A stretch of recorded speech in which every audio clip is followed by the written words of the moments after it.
Das ist mein neues kleines Projekt, ein Medion Akoya E1231T. Ich mag das Format dieses kleinen Notebooks. Es ist ein handliches und schön leistungsstarkes kleines Gerät, ideal für den Schuleinsatz. Und tatsächlich ist es auch ein Notebook, das in einer Schule eingesetzt worden ist.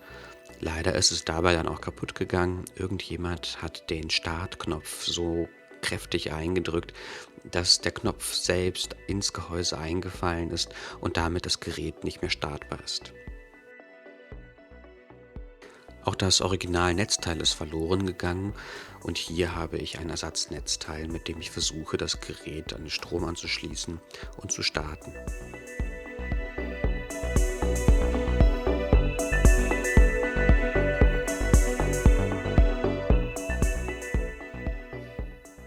Wie man sieht, passiert nichts beim Druck auf den Startknopf und man hat auch gleich dieses primitive Bedürfnis, fester zu drücken, weil man meint, dass es dann vielleicht funktioniert. Aber egal wie fest ich drücke, es funktioniert nicht. Außer dem offensichtlich eingedrückten Startknopf sind sonst keine Makel zu erkennen, bis auf eine fehlende Schraube auf der Gehäuserückseite. Wenn man sich den Startknopf etwas genauer anschaut, sieht man auch, dass da sogar auch starke Kratzer enthalten sind. Da hat vielleicht sogar jemand versucht, mit einem Stift den Knopf zu betätigen, sodass dann der Schaden, der zu erwarten ist, noch größer ist. Ich werde versuchen, dieses Gerät zu reparieren und hoffe, dass die Platine unter dem Startknopf nicht beschädigt ist. Außerdem sieht man in diesem Video, wie man jedes einzelne Bestandteil dieses Notebooks herausnehmen kann, um es zu reparieren oder aber zu ersetzen.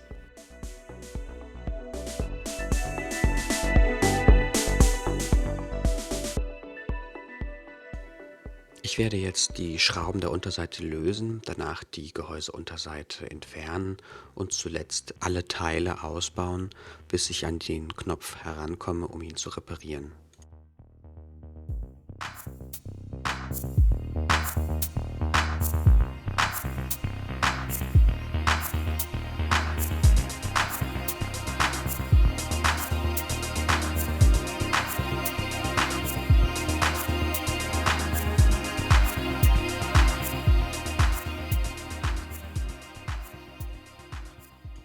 Da die Schrauben alle die gleiche Größe haben, braucht man hier nicht viel zu beachten, kann sie einfach zusammenräumen. Danach benutze ich einen Schlitzschraubenzieher, um das Gehäuse aus seiner Verankerung auszuhebeln. Wie immer sollte man dabei natürlich behutsam vorgehen und vorsichtig sein, dass man nichts zerbricht oder herausbricht. Selbstverständlich sollte man auch elektrostatische Entladungen vermeiden. Sobald die Unterseite des Gehäuses entfernt ist, kann man wunderbar an sehr viele Komponenten des Notebooks herankommen und sie austauschen oder reparieren. Hier ist die Festplatte, eine SSHD-Hybrid-Festplatte. Da ist das WLAN-Modul, die Batterie, die hier viel Raum einnimmt, aber auch mit wenigen Schrauben entfernbar ist. Hier oben kann man mit wenigen Schrauben auch das Display entfernen, falls das mal defekt ist und ausgetauscht werden muss. Unten wiederum findet man zwei kleine Lautsprecher. Und hier haben wir den Kühler und den Lüfter, die die CPU und GPU überdecken und mit einigen wenigen Schrauben festgehalten werden.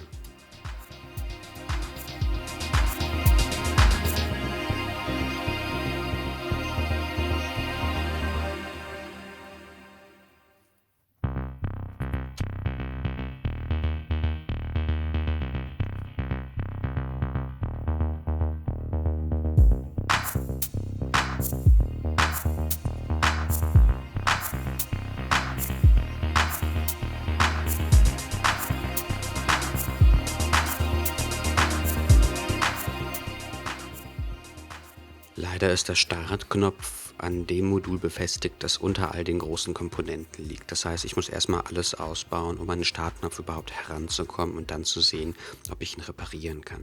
Das bedeutet, alle Schrauben, die etwas festhalten, müssen entfernt werden und alle Komponenten müssen nacheinander so weit entfernt werden, bis man das letzte Modul auch wirklich in Händen halten kann. An dieser Stelle lohnt es sich, bei einem System, das man selbst noch nicht so gut kennt, vielleicht ein Foto zu machen, damit man weiß, wie es vorher ausgesehen hat.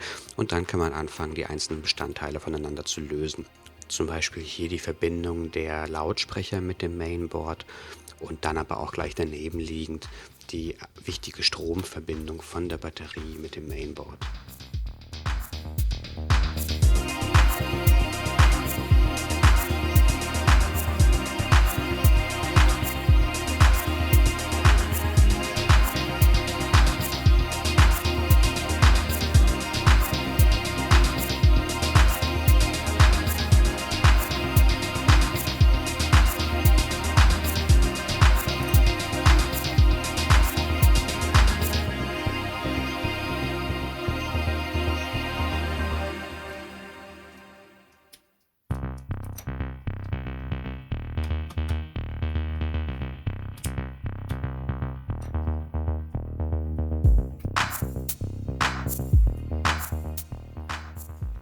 kann man auch die Batterie entfernen und hat so ein bisschen mehr Platz zum Arbeiten. Es ist schön, dass man die Batterie so leicht auswechseln kann. Das bedeutet, dass, wenn ein Defekt auftritt, man bei diesem Gerät leicht zu einer Reparatur kommen kann.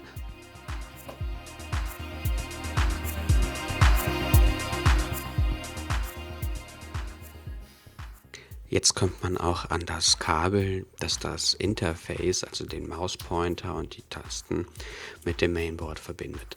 Um dieses Kabel zu lösen, das ist ein bisschen friemelig, gibt es so einen Klappmechanismus an der Eingangsstelle zum Mainboard. Man muss es also einmal umklappen, und dann kann man das Kabel eigentlich ganz leicht herauslösen. Also Vorsicht, dass man hier nicht zu stark ranreißt, sondern wirklich alles so macht, dass es sich von alleine fast löst. Dieses Kabel hier verbindet das Display mit dem Mainboard. Man muss zuerst einen Klebestreifen entfernen, um dann den Stecker langsam herausziehen zu können. Beschädigungen an dieser Stelle können zu seltsamen Darstellungen des Displays führen, wie zum Beispiel Farbverlust oder Grafikfehler.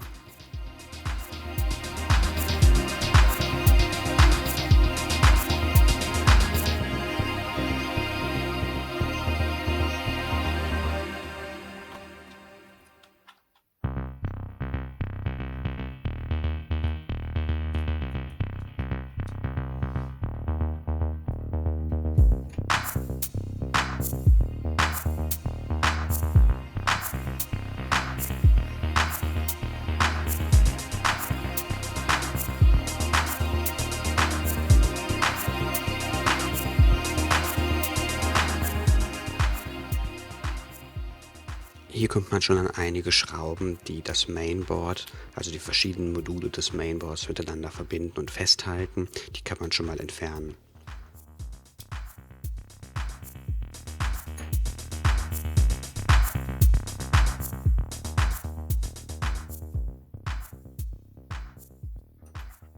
Einige von diesen Schrauben halten das Gehäuse zusammen, also die einzelnen Module beieinander, aber sie befestigen auch das Display. Ich löse diese Schrauben hier alle, um dann das Display zu entfernen.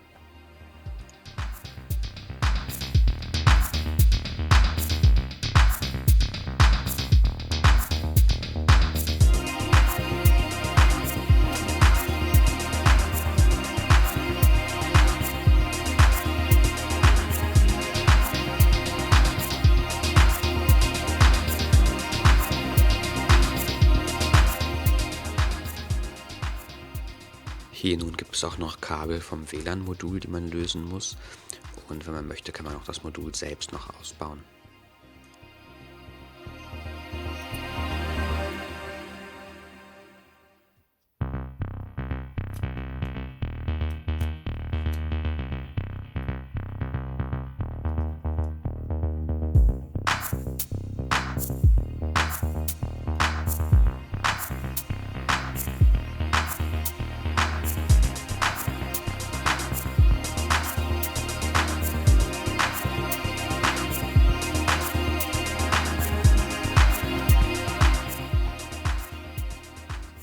Das Display ist jetzt entfernt, doch das Modul, auf dem der Prozessor und der Grafikchip sitzen, lässt sich leider immer noch nicht ausbauen.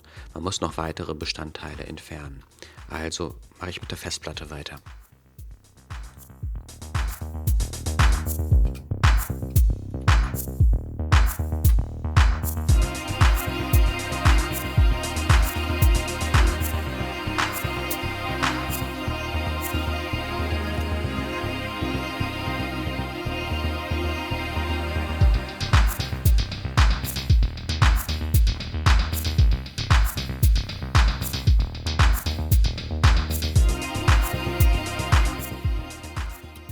Nun, da alle Schrauben vom Board selbst gelöst sind und auch die Schrauben, die vom Display her oder von der Festplatte her das Modul am Gehäuse festgehalten haben, gelöst sind, versuche ich es zu entfernen.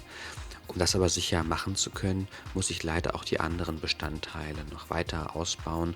Wie am Anfang schon erwähnt, man muss wirklich alles auseinanderbauen, damit das sicher gelingt.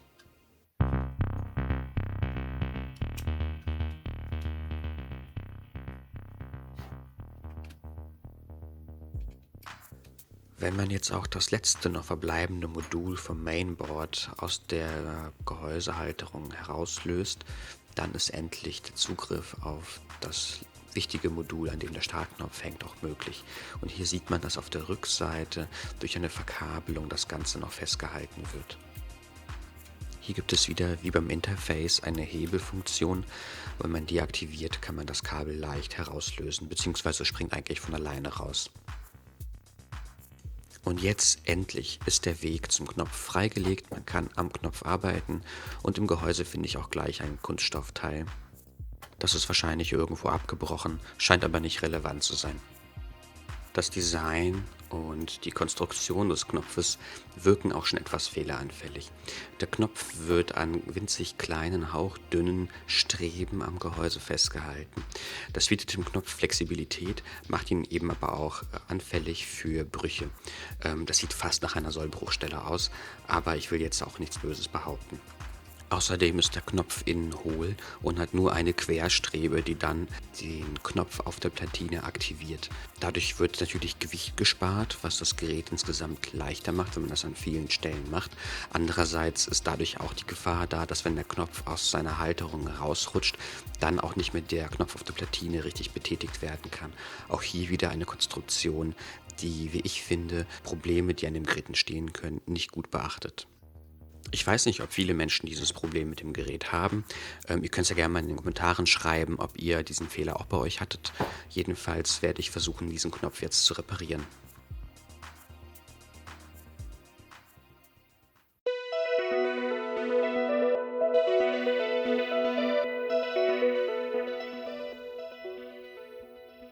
Nun, da alles auseinandergebaut ist und alles bereit liegt, kann ich auch starten mit einem Reparaturversuch des Knopfes.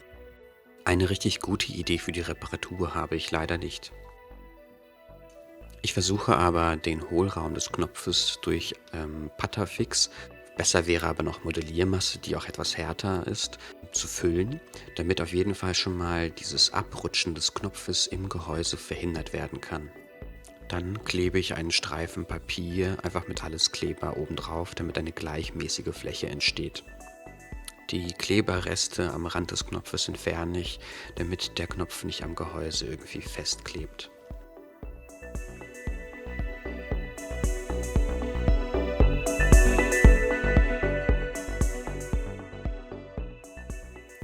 Anschließend trage ich auch bei dem Gehäuse, da wo der Knopf am Gehäuse festsitzt, bei den hauchdünnen Streben Klebemasse auf. Dazu benutze ich einfach nur einen Zahnstocher.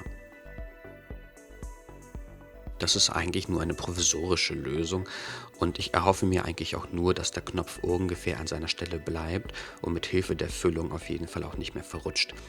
Eine bessere Lösung könnt ihr natürlich gerne in den Kommentaren aufschreiben. Hier wäre eigentlich eine Konstruktion aus Metall sinnvoll gewesen. Eine Konstruktion, die langlebig ist und nicht diese sensiblen Stellen hat, die leicht abbrechen können bei beweglichen Teilen. Jetzt, wo Kleber aufgetragen ist, kann ich auch den Knopf einsetzen. Dabei muss man natürlich darauf achten, dass der Knopf genau so sitzt, wo er vorher saß, dass die Brüche zueinander finden und die Stelle genau passt. Wie nachhaltig so eine Reparatur ist, kann ich jetzt noch nicht beurteilen.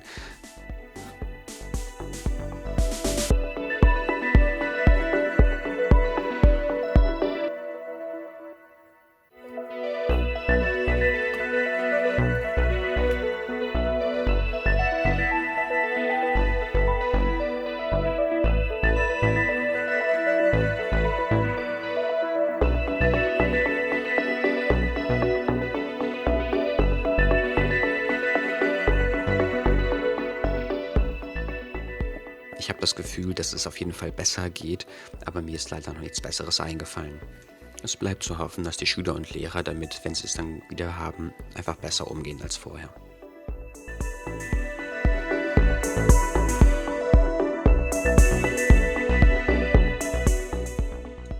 In der gleichen Reihenfolge rückwärts kann man das Gerät wieder zusammenbauen. Achtet beim Zusammenbau auf jeden Fall darauf, dass sämtliche Kabel richtig sitzen. Sonst kann es sein, dass das Display einfach nicht mehr funktioniert. Ein schwarzer Bildschirm wäre ein Hinweis darauf oder Grafikfehler. Oder bei der Batterie, dass eben das Gerät keinen Strom mehr bekommt und nicht von alleine startet. Alles Mögliche kann hier also passieren.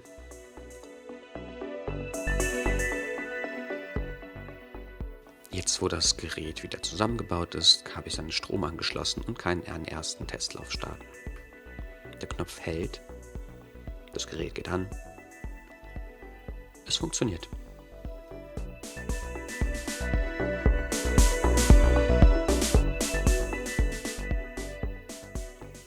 Alles sieht aus, wie es aussehen soll, also ist die Reparatur geglückt. Wie lange der Knopf eben halten wird, das kann ich jetzt noch nicht sagen, aber die Konstruktion hat auch nach mehreren An- und Ausschaltversuchen wunderbar gehalten, wackelt auch kein bisschen. Ich bin guter Dinge, dass es etwas länger halten wird.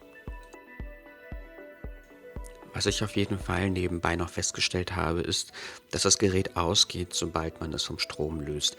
Und auch das Anschalten funktioniert nicht, obwohl es längere Zeit am Strom hing. Das bedeutet, die Batterie ist tot und muss ersetzt werden. Bei eBay habe ich gesehen, dass die Batterie ca. 40 € kostet. Das lohnt sich bei diesem Gerät, finde ich, noch durchaus. Also kann man das auch noch machen.